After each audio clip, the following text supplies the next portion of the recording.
she's, walking a very fine political line there, trying to signal to Democrats that she is generally supportive of some of these policy causes, while also maybe trying to, acknowledge that she doesn't support the exact proposals that she did in 2020. Kamala Harris has given her first TV interview since securing the Democratic nomination for president. There were plenty of questions to answer about her record in the White House and her support for President Biden in his aborted bid to run for a second term. She spoke to CNN from Georgia, a vital swing state, alongside her running mate, Tim Walz. Here to unpack what she said are Will Mauldin, the foreign policy reporter in Washington, D.C., and Patrick Svitek, the national political reporter at the Washington Post. Will and Patrick, good evening to you both. Hi there. Thanks for having me. Thank you, Rick. Welcome to the show, guys. Now, I just want to talk to kind of break it down what actually went on in this interview, because I watched a good chunk of it, and it was all so informal. Will, were you surprised that they were not pushed more on policy specifics? Well, I was a little bit surprised on the foreign policy side. I looked at the transcript, for example, and about only 344 words out of a total of 4,800 words were about foreign policy. That's not counting immigration, which is somewhat of a domestic issue, or Tim Walz talk about his National Guard record. So they said they'd get into some issues, and they really only mentioned one, which is Israel. So we're left to kind of piece together the Harris, foreign policy nuances. Patrick, David Charter, who's the assistant editor for The Times in the US, wrote that both were allowed to present a series of glib answers without any real probing of some glaring holes in their responses. Is this the strategy that the Democrats have got with these interviews? Pick them very carefully? Sure. Well, I think, any presidential campaign always makes strategic choices in, number one, whether to sit for media interviews in the first place, and then how often to do it and who to do it with. And so to the extent that that strategy is in effect here, it's pretty common in U.S. presidential campaigns. But I do think that there were some areas where there was a real lack of policy detail. I think the first question where she was asked about her earliest priorities if she's elected, she spoke very generally about helping the middle class, and I think she pointed to a economic speech that she recently gave that was also kind of general as well. And so that was one of the answers that also stood out to me as lacking the kind of policy detail that I think some people are looking for.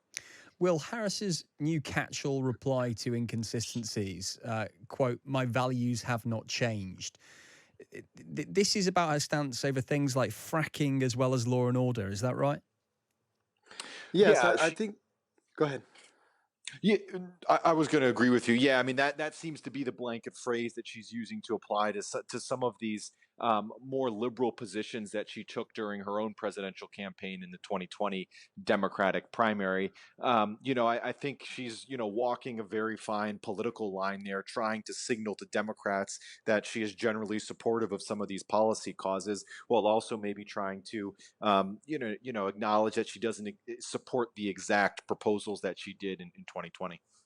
And I suppose what really stood out to us here in the UK, Kamala Harris is going to include a Republican in her cabinet. Will a Republican accept it, Will? Is this a first? Well, I don't think it's a first. You see this occasionally, and I'm sure it would be rather welcome, but it seems to me that's just what some are picking up on is a move toward the center by Kamala Harris, whom some, certainly Donald Trump and others have portrayed as being, far on the left. At other times, of course, people on the left have considered her to be on the right on issues such as immigration at different times or criminal prosecutions. So I think this is an effort to show, to sort of seize some of that central part of the political environment. And we'll see if that works for foreign policy or just for domestic issues. Yeah, and I'll just add on that topic. It's actually not unusual necessarily for there to be talk of a presidential candidate promising to appoint someone from the other party in their cabinet. President Barack Obama did that and fulfilled that promise when he was president. But there's no doubt that we are in a much more politically polarized time in the United States. And so Yeah, that yeah. concept, I forgive you for thinking that concept would seem foreign. Well, let me talk to you both on this issue. Will, I'll come to you first. There was one quote that kind of that caught my eye. Turn back the page on the last decade, she said. We don't want to turn back the page on the last decade. I thought it was revealing in how the Democrats are pitching this. But of course, Kamala Harris has been in power for the last 3.5 years. So they've got to be a bit careful when they talk about the last 10 years, Will, haven't they? Sure, they definitely do. What exactly are we turning back? What are we Yeah. exactly are we turning back the page to? It's been a difficult time in the states. Been a lot of political division. The COVID pandemic, overseas conflicts, and everything else. So there are a lot of interesting messages being aired, I think, in the Harris campaign, and it's unclear what some of the they haven't necessarily put some of the meat on the bones and the details about what that means. And I was going to talk to you as well about Russia sanctioned a few journalists this week, including yourself, Will. Is this something you think that she should have addressed?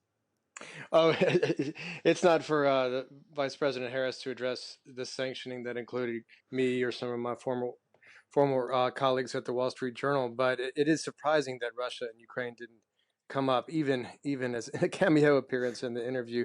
It hasn't been mentioned that Well, much. yeah, I mean, you say it's not for her to address, but I tell you what, what the Russian Foreign Ministry has said in a statement is the bans are in response to the Russophobic course pursued by the Biden administration with the declared goal of inflicting strategic defeat on Moscow. So they were referring directly to the Biden administration, I suppose. But yeah, maybe not for her to bring that up immediately in that interview. Well, I mean, a lot of the people they sanctioned, including Emma Tucker, a former editor at the Sunday Times and Yeah, editor in chief of the Wall Street Journal, yeah. and myself were very much involved in raising attention about Evan Gershkovich's imprisonment in Russia. The Biden administration was very involved in, and of course, orchestrating the trade that got him out. So I think that's a raw issue still in Russia right now. But beyond that, the war in Ukraine, I've seen. I was traveling with Secretary of State Blinken in Munich, 2023, when Vice President Harris mentioned that Russia has committed crimes of humanity in Ukraine. So she's very big on human rights issues. That includes China as well. She said she will, stand with Ukraine, and certainly she's played a role overseas. She helped brief some of the Ukrainians on the eve of the war about the U.S. intelligence, which was kind of an awkward moment when Ukraine was sort of denying that the invasion was going to happen in 2022. So she's been very involved, but it's not exactly clear, how hawkish she'll be compared to some Democrats or some other policymakers in Russia. In the United States on the Russia question. Yeah. And before I let you both go, can I just kind of get a feeling about where we are in this campaign with, 2 months to go? How have the swing states changed? And where are we compared to 8 weeks ago? Because this has just gone at such an incredible speed, how this has turned around for the Democrats, Patrick. Are we still on a knife edge? Yeah, I mean, what the polling tells us right now is that Kamala Harris has been able to unify and energize her party in a way that Joe Biden was, really struggling to earlier this Mm, summer when he was still their nominee. And she's been able to, I think, restore a kind of baseline of competency as a campaigner. I mean, she is out there doing events, and Democrats are not, on edge or holding their breath to see if she's going to make a verbal gaffe or any yeah. kind of verbal misstep. And I think that has really put Democrats at ease, but it is still a very close race, even though, she has achieved all of that up until this point. And you look at the 7 core battleground states, in this race, and she has improved on Joe Biden's position in those states, but a lot of those polls are still within the margin of error. It still looks like it's going to be a very tight race. 7 core battleground states. Well, where's this going?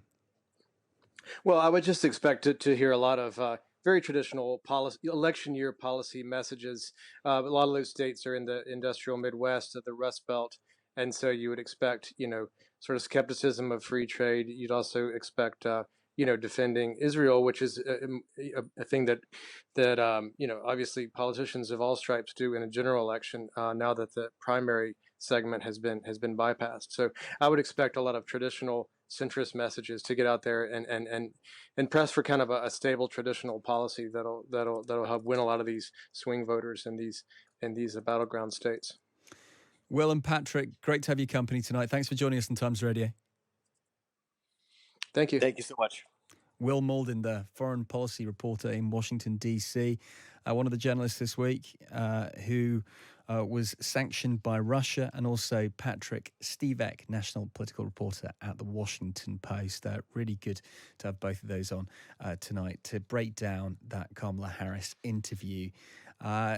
First one since securing the Democratic nomination for president. Lots of you getting in contact on this as well tonight. Dominic Williams, Kamala Harris is really getting underneath Trump's skin. Keep it up. You're doing well. You're reaching the parts other candidates can't reach, says Dominic.